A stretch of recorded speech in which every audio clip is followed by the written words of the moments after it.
South India shopping మాల్లో blockbuster Ashadham #1 kilo sale.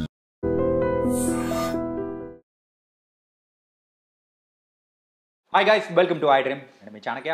Guys, మరి రీసెంట్గా అమెరికా ప్రెసిడెంట్ ట్రంప్ ప్రభావం అనేది కూడా ప్రపంచ మార్కెట్లలో ఉన్న అన్ని దేశాల మీద కూడా అంతో ఇంతో ప్రభావితం అవుతూనే ఉన్నాయి. మరి అయితే ఈ వారం మెయిన్గా మార్కెట్ అనేది కూడా ఎలా ఉంది అండ్ దీని తర్వాత నెక్స్ట్ ఎలా ఉండబోతుంది. ట్రంప్ భయపెడుతున్నాడు కానీ ఇండియా మీద ఆంక్షలు వేస్తాం అన్ని దేశాల మీద వేస్తామంటున్నారు. ఇది ఎంతవరకు ప్రభావితం అనేది కూడా చేస్తుంది. ఈ టైంలో మెయిన్గా అమ్మడాలు కొనడాలు ఇలా స్టాక్ మార్కెట్లో చాలా వరకు ఎవరు ఏ ఎక్స్పర్ట్స్ ఎక్స్పెక్ట్ చేయని అన్ఎక్స్పెక్టెడ్ థింగ్స్ అనేది కూడా బోల్డ్ అనేవి జరుగుతున్నాయి. మరి అయితే ఈ వారం అవుట్లుక్ అనేది కూడా తెలియచేయడానికి ఇప్పుడు మనతో పాటు కూడా పర్సనల్ ఫైనాన్షియల్ ఎక్స్పర్ట్ అయిన మాధవి గారు ఇప్పుడు మనతో పాటున్నారు. మరి మేడంని అడిగి తెలుసుకున్నాం. Hi ma'am. హలో అండి. ఇంట్రడక్షన్లో చెప్పినట్టు ట్రంప్ దెబ్బ ప్రతి ఒక్క మార్కెట్ మీద కూడా అట్లే ఉన్నట్టుంది మ్యామ్. అవునండి. సో అన్ని markets, Asian markets as well as volatility, too much of volatility అనమాట. అంటే ఆయన ఇచ్చిన ప్రతి స్టేట్మెంట్కి markets, US markets, Asian markets as well as Indian markets shake అవుతున్నాయనే మనము చెప్పొచ్చండి ఆల్మోస్ట్. సో ఎవ్రీడే ఒక స్టేట్మెంట్ రావడంతో అసలు మార్కెట్స్ ఏంటంటే ఒక రకమైన అన్సర్టనిటీకి వెళ్ళిపోతున్నాయి. అంటే ఇది అసలు ఎప్పటి నుండి అంటే ఒక రేంజ్ బౌండ్లో, ఎస్పెషల్లీ ఇండియన్ మార్కెట్స్ మనం మాట్లాడుకుంటే ఒక రేంజ్లో స్టక్ అయిపోయాయండి. అంటే 25,300, 25,200 అనేది మనం సపోర్ట్ లెవెల్స్ తీసుకుంటే మనకి 25,650 అనేది రెసిస్టెన్స్. అంటే దాదాపుగా ఒక 400-500 పాయింట్స్లోనే మనము స్టక్ అయిపోయి ఉన్నాం అనమాట. So either this or that అన్నట్టుగా మార్కెట్స్ ఇప్పుడు ఒక చాలా సెన్సిటివ్గా అన్సర్టనిటీ స్టేజ్లో అయితే ఉన్నట్టుగా అయితే మనకు కంప్లీట్గా కనిపిస్తుందండి.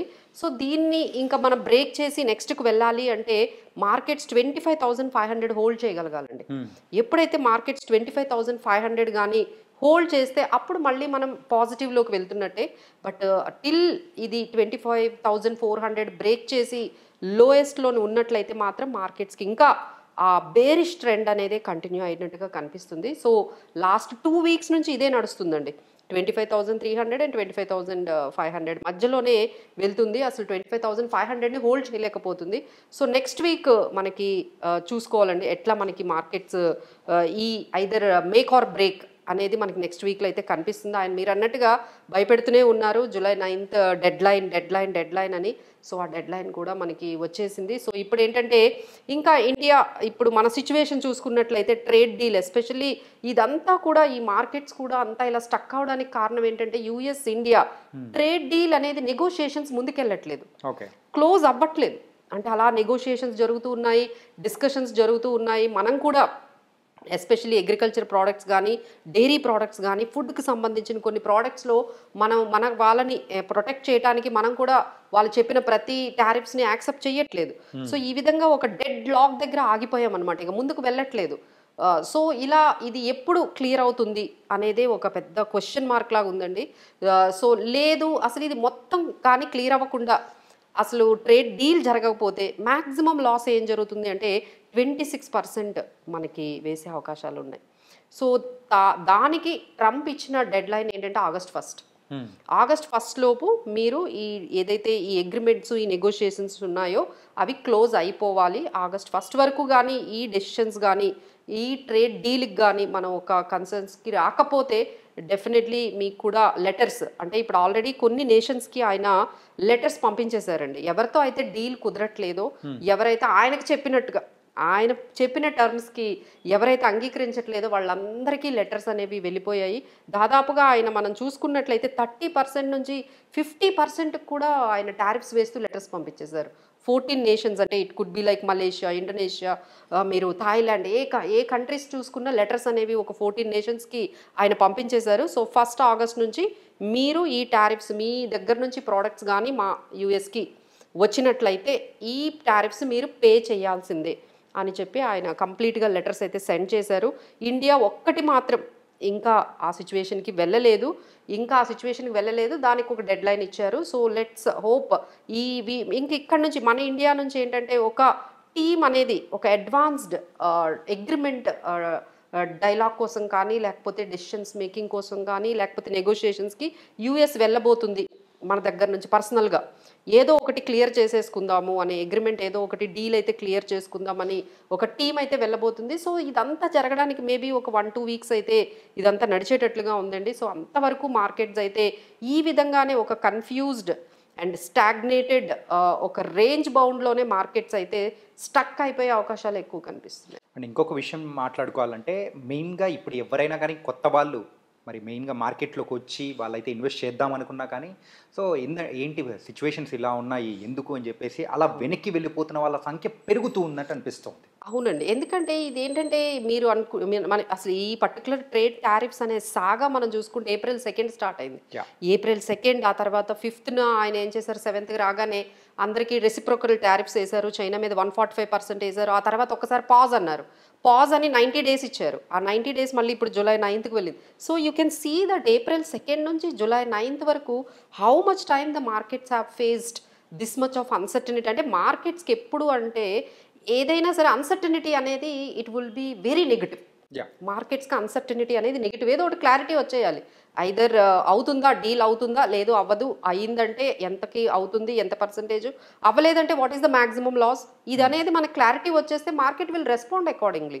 బట్ ఇక్కడ ఏంటంటే ఏది జరగకుండా ఇట్లా స్టాగ్నేట్ అయిపోతే ఇది కంటిన్యూ అవ్వడం వల్ల ఇలా మనకి కొంచెం ఇన్వెస్టర్స్కి అయితే పేషెన్స్ని అయితే బాగా టెస్ట్ చేస్తుందండి. మార్కెట్స్ అస్సలు మూవ్ అవ్వట్లేదు, అలా ఒక రకంగా ఒక రేంజ్లోనే ఉండిపోయాయి. But still and investors have to look for longer టర్మ్తో కానీ లాంగర్ వ్యూతో కానీ ఆలోచించుకున్నట్లయితే every dip or every down can take it as an opportunity.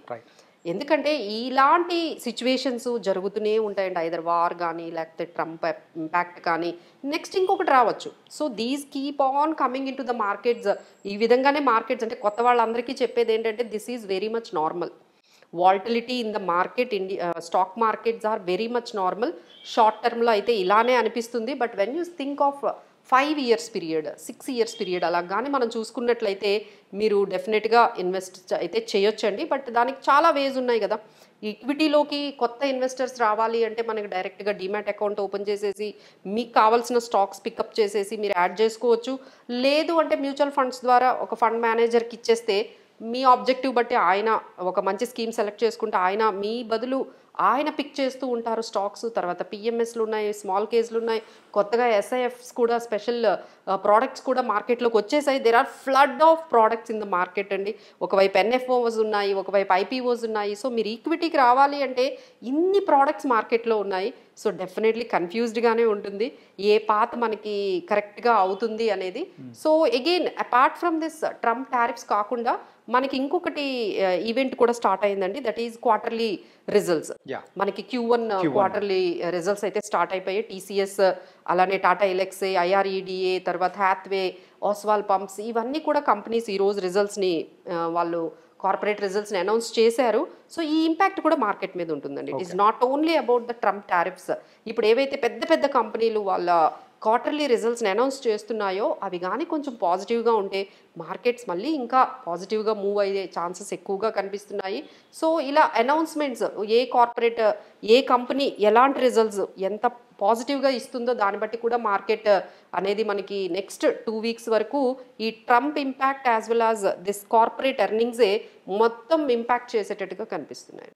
Okay. And మెయిన్గా మ్యామ్ ఈ టారిఫ్స్ సంగతి అయితే August 1 వరకు ఉండే అవకాశాలు ఉంటుంది. అంటే ఈ లోపల అంటే ఈ వీక్ వరకు ఓకే, మరి నెక్స్ట్ వీక్ ఎలా ఉండబోతుంది అనుకోవచ్చు? మళ్ళీ ఆ అన్సర్టనిటీ అనేది కూడా కంటిన్యూ అయ్యే అవకాశాలు ఉన్నాయా? సో ఈ లాస్ట్ 2 weeks అయితే ఇలానే జరిగిందండి. ఓ 400-500 పాయింట్స్ మధ్యలో, అంటే 25,300 నుంచి 25,600 ఈ రేంజ్లోనే మార్కెట్స్ అనేవి ట్రేడ్ అవుతున్నాయి. సో నెక్స్ట్ వీక్ కూడా మా ఎక్స్పెక్టేషన్ ఏది ట్రేడ్ డీల్ కానీ జరగకపోతే it will be in this, అంటే మరీ నెగిటివ్ అయితే లేదండి. అంటే 25,300, 25,200 is very very support levels for the Nifty. అంత డౌన్ సైడ్ అయితే లేదు, అలానే అప్ సైడ్ కూడా రెస్ట్రిక్ట్ అయిపోయింది. ఈ క్లారిటీగానే వచ్చేస్తే again we can see again 25,750 కూడా చూసే అవకాశాలు ఉన్నాయి. బట్ ఏంటంటే ఈ ఏదైతే ఈ డెడ్ లాక్ ఉందో ఇది కొంచెం క్లారిటీగానే వచ్చేస్తే మార్కెట్స్ మనం నెక్స్ట్ లెవెల్ అయితే చూడొచ్చండి. బట్ రైట్ నో మీరు ఎవరైనా కొంచెం బై చేసుకోవాలంటే దెర్ ఆర్ వెరీ స్టాక్ స్పెసిఫిక్గా ఉండాలి. ఏ స్టాక్స్ పిక్ చేసుకోవాలి, ఏ సెక్టార్స్ పిక్ చేసుకోవాలనే దాని మీదే మీ కాన్సన్ట్రేషన్ అంతా ఉండాలి. కానీ ఈ మార్కెట్ ఈ వాయిస్ నాయిస్ మధ్యలో మీరు దాన్ని మిస్ అయిపోతూ ఉంటారనమాట. సో మనకి మంచి ఆపర్చునిటీస్ వచ్చినప్పుడు అలాంటి స్టాక్స్ని మనము పిక్ చేసుకోవచ్చండి. Right now you can pick up IT sector మీద మనం చాలా ఫోకస్ చేయొచ్చు, ఐటీ కంపెనీస్ మీద ఫోకస్ చేయొచ్చు. అలానే FMCG sectors like Dabur, Marico, good monsoons ఉన్నాయి. అలానే జిఎస్టీ కలెక్షన్స్ కూడా, జిఎస్టీ రేట్స్ కూడా గవర్నమెంట్ 5%కి తీసుకొస్తాం అంటున్నారు, 12%లో ఉన్న రేంజ్వి. సో దానివల్ల కూడా కొంచెం పాజిటివ్గా ఉండే అవకాశాలు ఉన్నాయి. సో ఇలా డిఫెన్స్ సెక్టార్ మీకు తెలుసు కదండి. సో దాదాపుగా ఒక 2 months నుంచి అన్ని డిఫెన్స్ స్టాక్స్ కూడా బాగా పెరుగుతున్నాయి. సో ఏమైనా ఆపర్చునిటీ వచ్చి కరెక్ట్ అయింది అంటే you can pick up FMCG stocks కానీ, తర్వాత డిఫెన్స్ స్టాక్స్, ఐటీ సంబంధించిన స్టాక్స్, అలానే ఫైనాన్స్కి సంబంధించిన, ఇన్సూరెన్స్కి సంబంధించిన ఎస్బీఐ కానీ, ఐసిఐసిఐ కానీ, ఇలాంటి కొన్ని, నివా, భూపా, ఈ తర్వాత మనకి డిఫెన్స్లో హెచ్ఏఎల్, తర్వాత కొచ్చియన్ షిప్ యార్డ్, ఇలాంటి డిఫెన్స్ స్టాక్స్ని మీరు పికప్ చేసుకోవచ్చు. అసలు let's wait for then opportunity. అలా ట్రాక్ అయితే చేస్తూ ఉండండి. మనకి ఏమైనా ఆపర్చునిటీ వచ్చిందంటే కొన్ని స్టాక్స్ పికప్ చేసుకోండి with the view of next 4-5 years వరకు అలా హోల్డ్ చేసుకుని ఉంటే definitely you can create wealth అండి. But all these noises definitely మిమ్మల్ని అయితే కొంచెం షేక్ చేస్తూ ఉంటాయి. But you should not get deviate. ఈ నాయిసెస్కి డీవియేట్ అవ్వకుండా మనము వెల్త్ క్రియేషన్ వైపు వెళ్తే బాగానే ఉంటుంది. Nice ma'am. ఎందుకంటే ఈ నాయిస్ అండ్ ఈ సౌండ్స్ మనం విన్నామంటే ఖచ్చితంగా ఇన్వెస్ట్ డిస్టర్బెన్స్ అనేది కూడా వస్తుంది. ఎందుకులే అనే ఆలోచన అనేది కూడా ప్రతి ఒక్కరిలో వస్తుంటుంది. అలా వినకూడదు అని మీరు చాలా క్లారిటీగా చెప్పారు. అండ్ ఈ టైంలో ఉండే చిన్న opportunities that will give an a big huge amounts అనమాట. So nice ma'am, and thank you for your analysis. Thank you so much.